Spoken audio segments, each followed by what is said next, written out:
Hey y'all, welcome back to Budgeting with Megan. I'm Megan, your money mentor, and I'm so glad you're here. In this video, I'm sharing something super special. It is my workshop called the Budget Game Plan, and it is something that I did live in my private Facebook community, but I wanted to give you a chance to see what it's like to go through one of my workshops and what it would be like to work with me. So if you've ever felt overwhelmed trying to figure out where your money's going, or how to make a plan that actually works for your life, you're in the right place. So grab a notebook, get comfy, and let's walk through your game plan together. Oh, and if this clicks for you, stick around to the end because I'll share with you how you can take the next step and work with me one-on-one. All right, let's do this. Welcome to the Budget Game Plan, where we're going to put it all together and build a plan that works for real life. So, I want to, again, welcome y'all. I am so glad you're here for the Budget Game Plan. Whether you have been with me all month or you just hopped in for this workshop, this is your chance to take everything that we have talked about and turn it into a real working plan. So my goal is for you to walk away feeling like, okay, I actually know what to do next.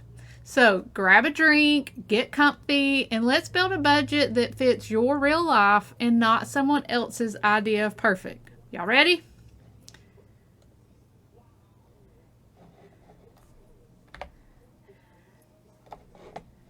Oh, hang on. It went too far. Oh, no, that's right. Okay. Sorry. All right. So here's what we're walking through today.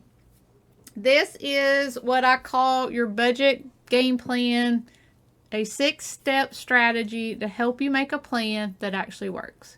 So this is not a strict playbook, but more of a guide that works with your life. So we're going to look at what your goals are, what money is coming in, your core expenses, that's the stuff that has to be covered, what essentials you need to cover, real life spending, and finally, how to keep it going with check-ins and automations. So you do not have to have it all figured out by the end, just a starting point for you to feel good about it. So let's dive in. Step 1 is probably a little different than you expected, but we need to start with what your goals are. This is an important step as you plan out your budget because this needs to be included in that essential section. So, do you have a savings goal that you're trying to reach, a debt goal that you're trying to do? And that could be maybe you want to pay an extra $50 off a month towards your debt, or even a fun spending goal. And this would be something that you want to do guilt-free every month.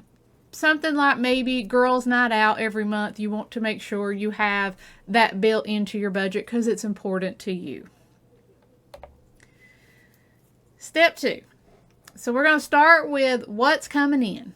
And this means your paychecks, your partner's income, if y'all share money, any side hustles, child support, anything that is consistent that you can count on that's coming in as income. And we need to be realistic and not ideal. And so you need to actually write these numbers down. Not just guess, but actually look at what's coming in.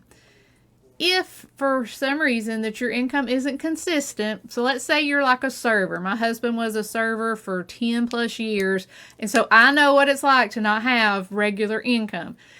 If that's you and you don't have income that's regular, then take the last 3 months of what you brought in and budget at the lowest average amount. So that way, that's your worst case scenario. You want to make sure all your bills are covered at that lowest amount. If you end up making more than that, fabulous. That's going to be extra, but we want to be realistic and cover at least the basics with that lowest amount. So if you are here live and you want to put, I want you to put in the chat If you're watching the replay, just pause it and jot it down on a piece of paper. What's your main source of income right now? So like for me, it would be my paychecks coming from my corporate job. So I'm going to give it just a second to see what answers we get.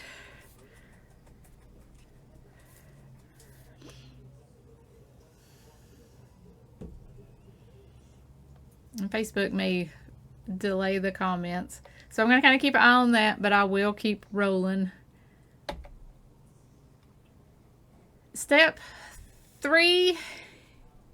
So now that we know what's coming in, we have to start making a game plan for what's going out. So step 3 is core expenses. This is what I call the core 4.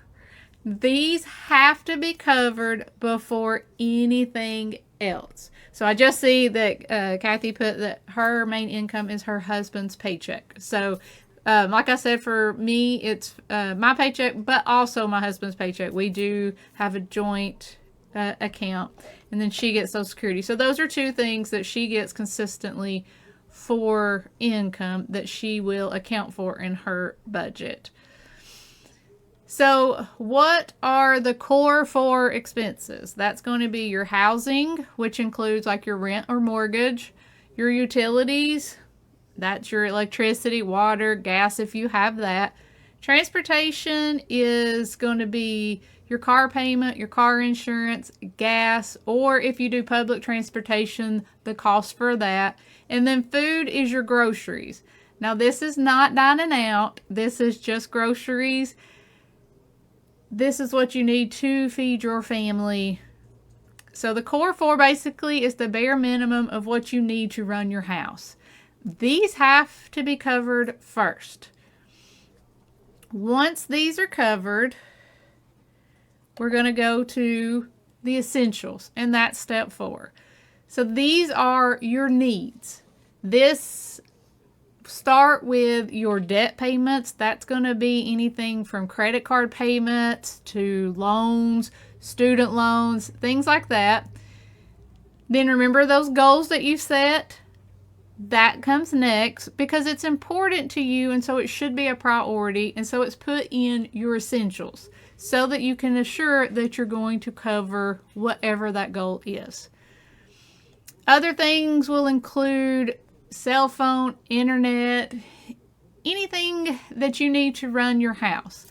Now notice I did not say subscriptions. Those are going to come next. I'm not excluding them, but they are not an essential. So I know, used to cell phone, internet, things like that wouldn't be considered an essential. But to me, I think it's an essential because those are things you have to have these days. It's hard to run a household without a cell phone and internet. And so if you have anything else like that that you need to run your household, that goes into your essentials. Then we're going to look at step 5, and that's the plan for real life. So these are your wants. So these are things that most of you are going to spend money on, and so you need a game plan for them. But these are also the first things that will get cut if you don't make enough money to cover your bills.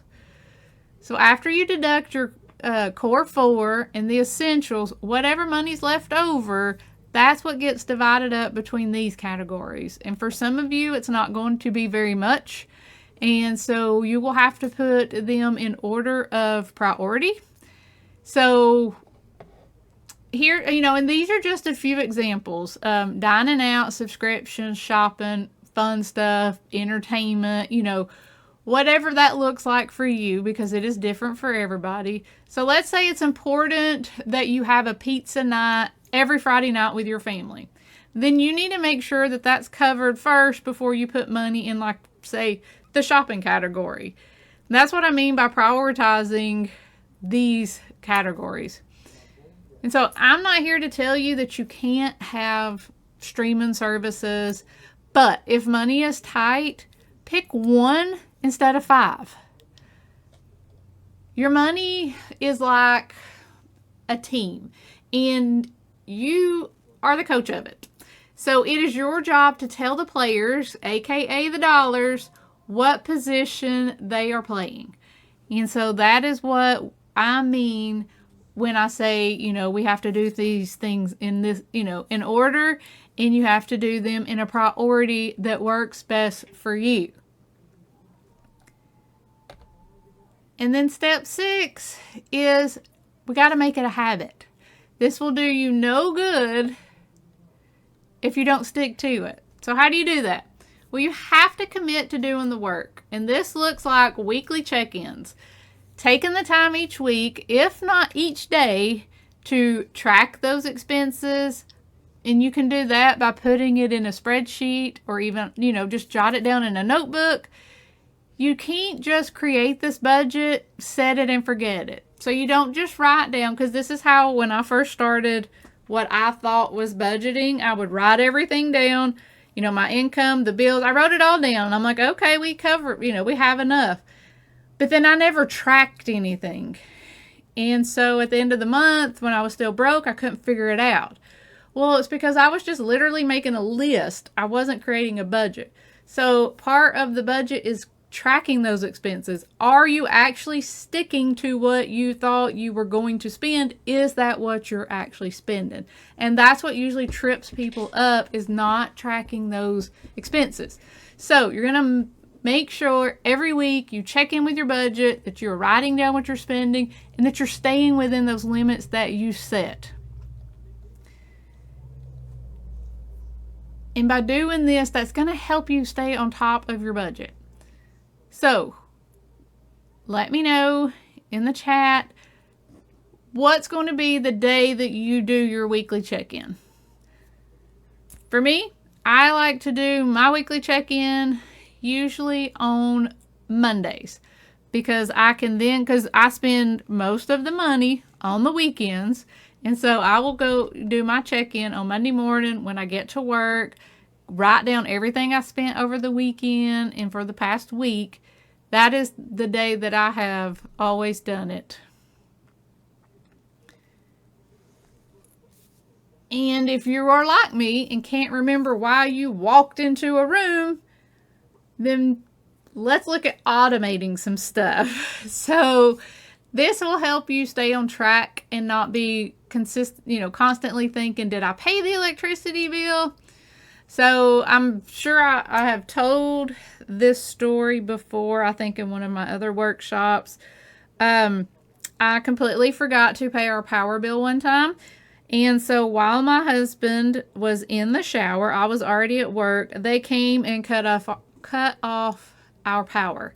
And so he had to quickly get out of the shower, throw on some clothes, and run outside to stop the guy. And back then, we wrote checks. And he was able to give the guy a check to cover the power bill, and they turned it immediately back on.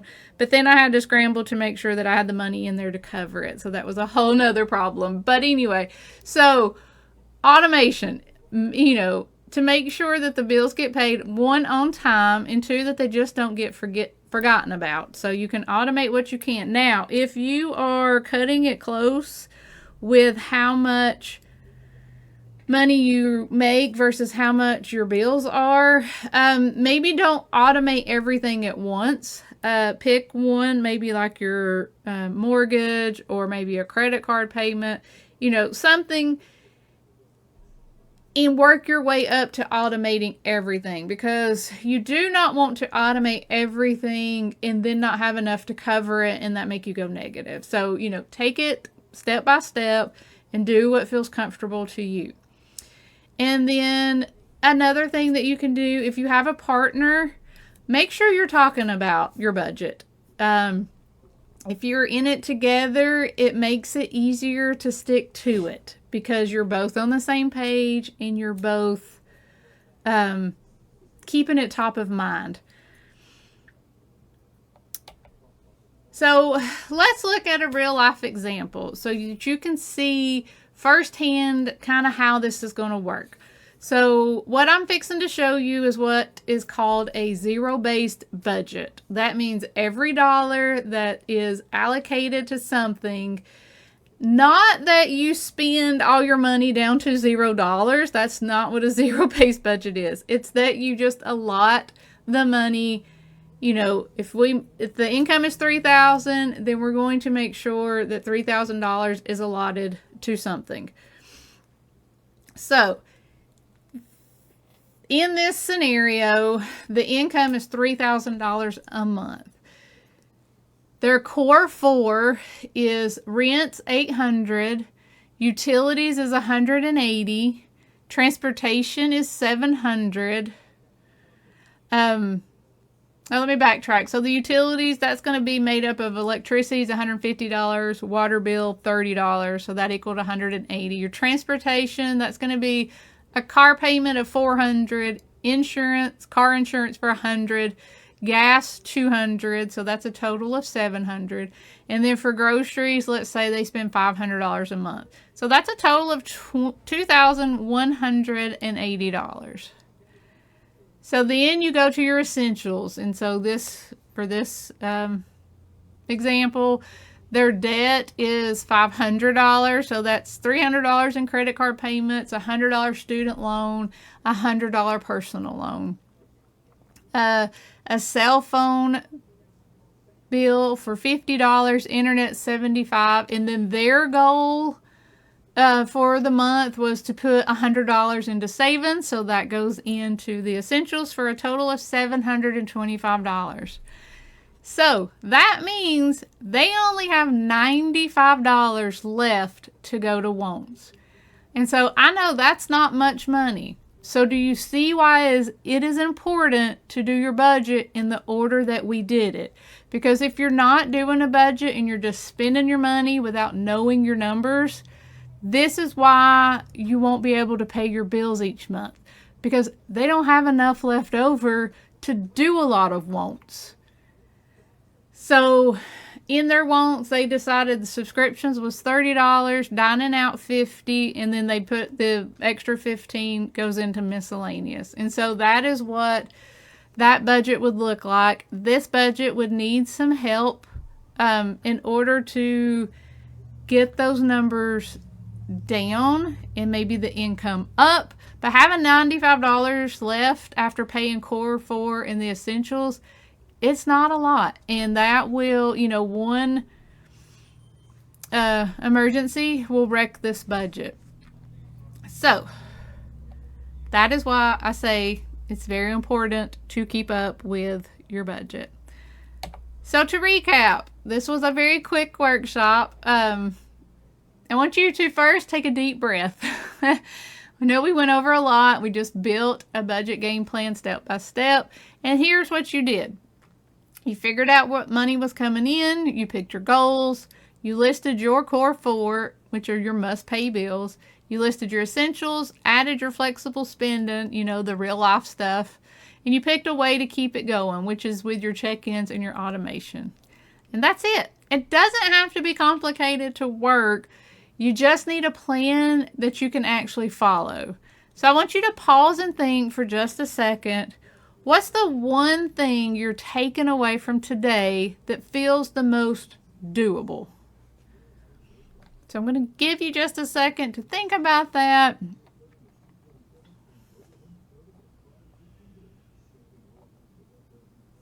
All right, so now we're going to move to, if you were sitting there thinking, okay, Megan, this makes sense, but I'm still not sure I'm doing it right, you don't have to figure it out alone. I'd love to invite you to book a pre-huddle call with me.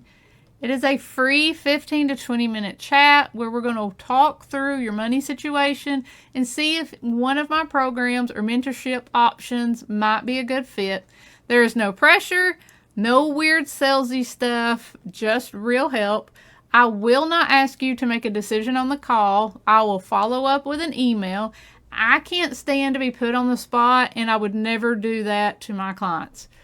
So if you've ever thought, I just wish someone could look at my numbers with me, that's exactly what this is. So you can book it by going to tidycow.com/budgeting with Megan /Pre-Game Huddle. I know that is a lot.